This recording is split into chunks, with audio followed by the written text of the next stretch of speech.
নমস্কার, আমি তসমিনা। নমস্কার, তসমিনার সঙ্গে আমি মধুবন্তী। শুরু করছি বিয়ন্ড পলিটিক্স। পাকিস্তানে বন্ধ হবে জল নাকি সবই বিজেপির ছল?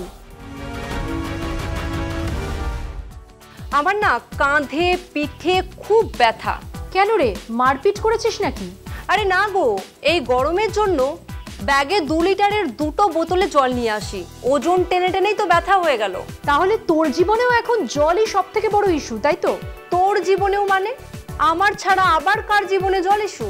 আরে আমাদের দেশেও এখন জল সব থেকে বড় ইস্যু। খবর টবর দেখিস না নাকি? তুমি কি সিন্ধু জলচুক্তি নিয়ে কথা বলছো? হ্যাঁ, তা দেখেছি। তো তোর কি মনে হয়, এই যে বিজেপি নেতারা দাবি করছে জল দেবে না পাকিস্তানকে, এটা কি আদৌ সম্ভব? সম্ভব নয়। আরে আমি তো ভাবলাম সব জলই আটকে দেবে ভারত। আরে জল আটকে দেওয়া এত সোজা নয়। এতদিন ধরে সন্ত্রাস চলেছে, পুলওয়ামায় হামলা হয়েছে, ভারত জল বন্ধ করেনি কেন?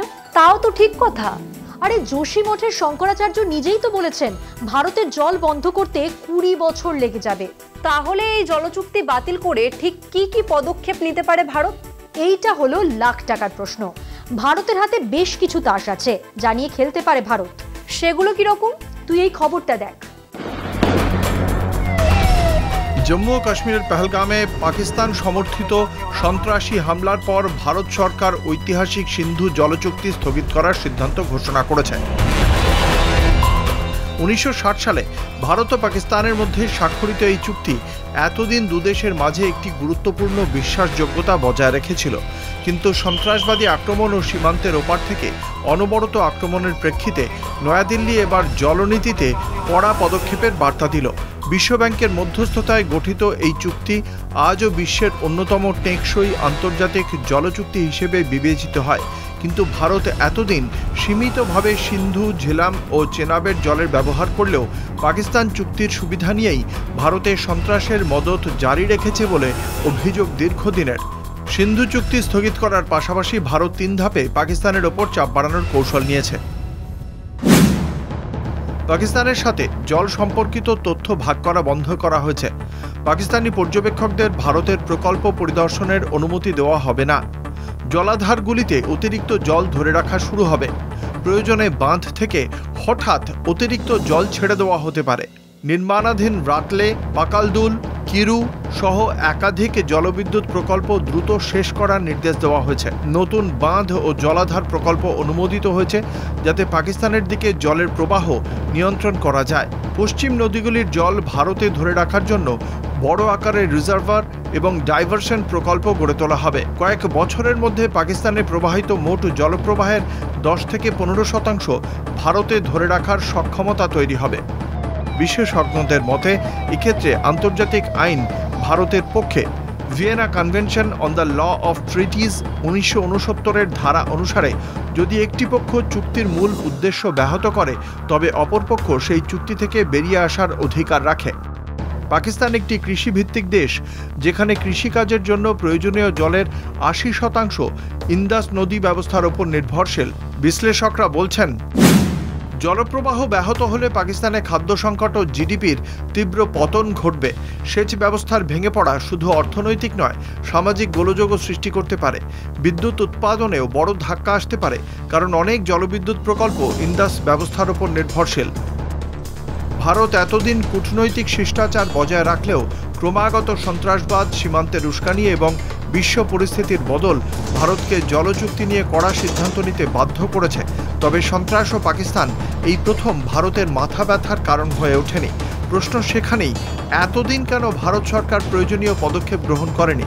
পুলওয়ামা থেকে শুরু করে বারবার কাশ্মীরে যে সন্ত্রাসবাদ থাবা বসিয়েছে, এখনও অবধি কেন তার বিরুদ্ধে ব্যবস্থা নেয়নি ভারত?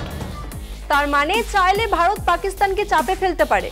চাইলে নিশ্চয়ই পারে, তবে তার জন্য একটা জিনিস দরকার। কোন জিনিস?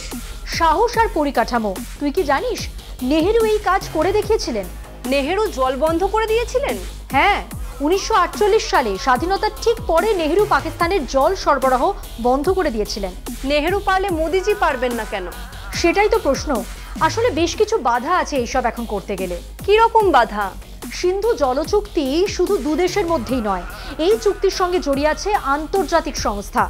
কোন আন্তর্জাতিক সংস্থার কথা বলছো? বিশ্ব ব্যাংক। আর সেখানেই চাপে পড়তে পারে ভারত। কি রকম চাপ? তুই এটা দেখে নে, বুঝতে পারবি স্পষ্ট করে। 1948 সালের এপ্রিলে ভারত প্রথমবারের মতো পশ্চিম পাঞ্জাবে জল সরবরাহ বন্ধ করে দিয়েছিল। এই পদক্ষেপ পাকিস্তানে আতঙ্ক সৃষ্টি করে। পাকিস্তান তখন ভারতকে যুদ্ধের হুমকি দেয়, কিন্তু সেই উত্তপ্ত পরিস্থিতিতেও জওহরলাল নেহেরু অত্যন্ত বিচক্ষণতার সাথে সমঝোতার পথ খোঁজেন। নেহেরু বোঝেন প্রতিবেশী দেশগুলির মধ্যে স্থায়ী শান্তির জন্য জলসম্পদের ন্যায্য বন্টন অপরিহার্য। ফলে তিনি একতরফা আগ্রাসন নয়, যুক্তি, ন্যায় ও আন্তর্জাতিক সহযোগিতার মাধ্যমে সমস্যার সমাধান করতে উদ্যোগী হন। 1951 সালে বিশ্বব্যাংকের তৎকালীন international bank for reconstruction and development মধ্যস্থতায় আলোচনা শুরু হয়। দীর্ঘ 9 বছরের কঠিন আলোচনার পর অবশেষে 1960 সালের 19শে সেপ্টেম্বর করাচিতে ভারতের প্রধানমন্ত্রী জওহরলাল নেহেরু ও পাকিস্তানের প্রেসিডেন্ট আইয়ুব খান ঐতিহাসিক সিন্ধু জলচুক্তি স্বাক্ষর করেন, যেখানে ভারত তার পূর্ববর্তী নদীগুলি রাভি, ব্যাস, শতদ্রু ব্যবহার করতে পারবে। পাকিস্তান তার পশ্চিমের নদীগুলি সিন্ধু, ঝেলাম, চেনাব ব্যবহার করবে। ভারত পশ্চিমের নদীও কিছুটা ব্যবহার করতে পারবে, তবে তা চুক্তির শর্ত অনুযায়ী। সিন্ধু জলচুক্তি একটি আন্তর্জাতিক চুক্তি। যদি ভারত একতরফা জল বন্ধ করে দেয়, তা হবে আন্তর্জাতিক আইন লঙ্ঘন। চুক্তির অধীনে বিশ্বব্যাংকের একটি কমিশন রয়েছে, যেটি দুই দেশের সমস্যাগুলির সমাধান করে। যদি ভারত জল বন্ধ করে দেয়, পাকিস্তান বিশ্বব্যাংকে এবং আন্তর্জাতিক আদালতে যেতে পারে। সিন্ধু, ঝিলাম এবং চেনাব নদীর জল বন্ধ করতে বিশাল বাঁধ তৈরি করতে হবে, যা সময় সাপেক্ষ ব্যাপার। চুক্তি অনুসারে ভারত এই নদীর স্বাভাবিক প্রবাহ বদলাতে পারবে না।